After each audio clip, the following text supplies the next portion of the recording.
Alrighty. Okay, so let's work together on creating your sleep clock.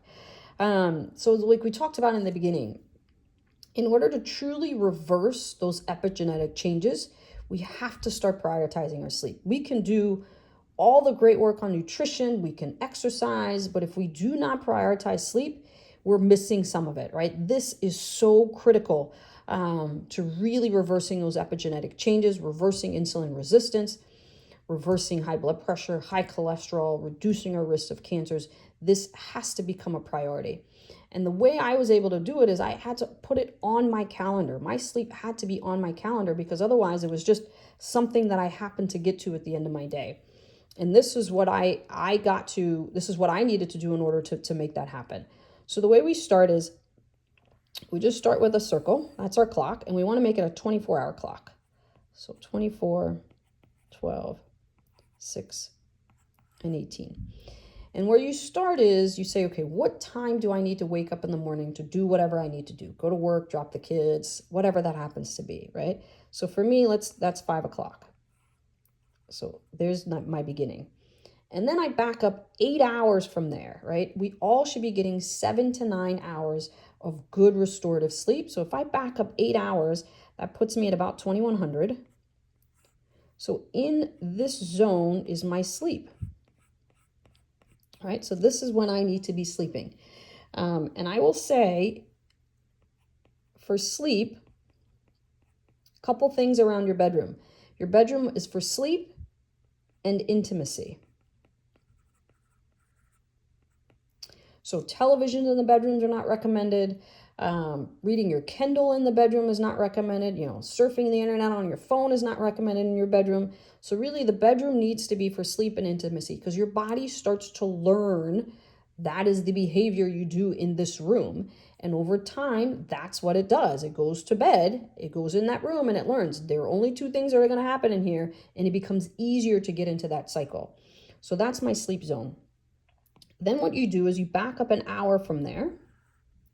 And in this zone, we're going to call this wind down.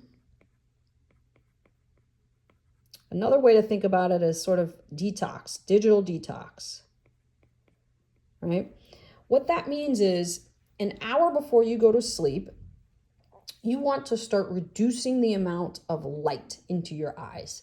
So turn down the lights in the house, the iPads, the phones, the televisions, those things should start to go off because it's the absence of light into your eyes that communicates to your pineal gland that says, it's nighttime. I need to be starting to go to sleep. And then you start to secrete melatonin. To go to sleep and stay asleep, you need a natural rise in melatonin and a fall in your cortisol. So this 1 hour before is where you really want to start maximizing your melatonin by bringing down the lights, turning off the phones, doing some meditation, because you want to also sort of have your parasympathetic system being active. That's your rest and digest system. And you want your sympathetic system, which is your fight or flight, to sort of take the back burner. So we need to start bringing down the cortisol. So that means meditating, taking a bath, those sorts of things to set the body in motion and sort of bring the parasympathetic system to the surface. So that's 1 hour before you start doing all those things. The other thing I would recommend is you start turning down the temperature in your bedroom if it isn't already. It always works better to sleep in a cool room because your body needs to be cool in order to sleep. Your blood vessels need to dilate and cool your body in order to sleep. So temperature regulation in that hour is also important. Then you say, okay, I'm going to back up another hour. So now 2 hours before bed, in this zone is where there's no alcohol, no caffeine,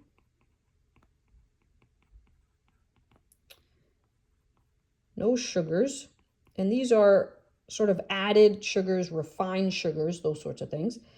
And there's no simple carbs. And by now, hopefully you know what are simple carbohydrates versus complex carbohydrates, right? So the 2 hours before, again, this is all about your cortisol level. This is all about your rest and digest system, right? You don't want your body to be processing things. It needs to start getting ready for sleep. So 2 hours before your bedtime, you are eliminating the things that are going to keep your sympathetic system going, caffeine, alcohol. You're going to eliminate the things that are going to, again, make your body processing things, eating things that are going to be forcing you to keep things awake, keep your sympathetic system going. You want to be resting with your parasympathetic system. So that's 2 hours before. So then that means in this zone,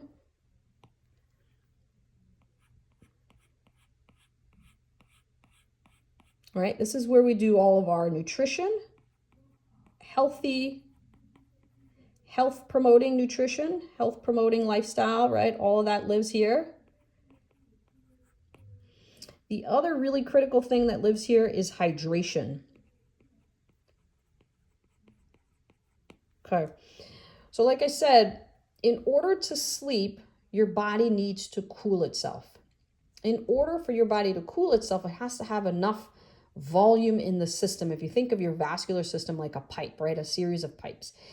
In order to dilate, right? For your vessels to sort of dilate and open up, they need to have enough volume. That opening up or dilation is what allows you to cool yourself. If you don't have enough volume, then your vessels will constrict. They will close up. They will tighten up because they don't have enough volume. They need to pump blood, right? So they're going to clamp down or constrict. So hydration is huge for being able to get to good sleep. So this is super critical. And all the health promoting things that you've done during the day is super critical. So again, when you start to develop your sleep clock, first place you start is, when do I need to wake up? You back up 8 hours. 1 hour before is your digital detox, your meditation, you're winding down, you're having your melatonin come up, your cortisol is going down, you've cooled your room if it isn't already. Then 2 hours before, there's no alcohol, caffeine, there's no refined or simple sugars, and there's no simple carbohydrates, right? Those things are going to prevent you from getting into good sleep. You are going to make sure you're hydrating really, really well throughout this zone. And if you're finding you're waking up a ton at night, then we start to back up how much, when you stop your hydration. Maybe we stop it at 2.5. Maybe we stop it at 3 hours before bed. And those are things we can work through together. But you prioritize your hydration, you prioritize your health promoting lifestyle and nutrition choices. And this is how we start to get into a regular, consistent sleep cycle so that we start to really reverse those epigenetic changes. Alrighty, any questions? Send me this in the app. I want to see your sleep clock, and then let's work through any challenges you're having, any modifications we need to make, any questions that you have, send that to me in the app. Alrighty, awesome.